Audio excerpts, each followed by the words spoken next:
काँग्रेसला रामराम ठोकल्यानंतर पनवेलचे आमदार प्रशांत ठाकूर आज भाजपमध्ये नितीन गडकरी यांच्या उपस्थितीत प्रवेश करणार आहेत। प्रशांत ठाकूर यांच्या भाजपतील जाहीर प्रवेशासाठी आता जय्यत तयारी सुद्धा करण्यात आलेली आहे।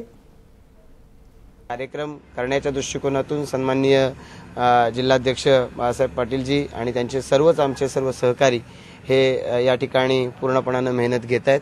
हा कार्यक्रम यशस्वी करण्यासाठी एकीकडे मेहनत होत असताना जिल्ह्यामध्ये त्यांच्या नेतृत्वाखाली भारतीय जनता पक्ष कसा बळकट होईल या दृष्टिकोनातूनच पुढच्या काळात काम करायचं। भारतीय जनता पक्षामध्ये या ठिकाणी प्रवेश करण्याच्या अनुषंगाने किंवा चर्चा करण्याच्या अनुषंगाने आम्ही ज्यावेळेला सन्माननीय देवेंद्रजी फडणवीसजी किंवा विनोद तावडेजी यांना भेटलो आणि त्यांना आम्ही सांगितलं की आमची या ठिकाणी प्रमुख मागणी अशी असेल की या टोलला आपण या ठिकाणी स्थानिकांना त्याच्यातून सूट दिली पाहिजे। सन्माननीय बाळासाहेब पाटील साहेब या ठिकाणी उपस्थित आहेत, त्यांनी सुद्धा या संदर्भाने विनोद तावडे साहेबांच्याकडे आग्रह धरला होता आणि त्यांना स्पष्ट रूपाने सांगितलं होतं। तेच त्यांनी आम्हाला सांगितलं की आम्ही सन्माननीय बाळासाहेब पाटील यांना त्या ठिकाणी शब्द दिलेला आहे की हा टोल स्थानिकांना काही केला लागू देणार नाही।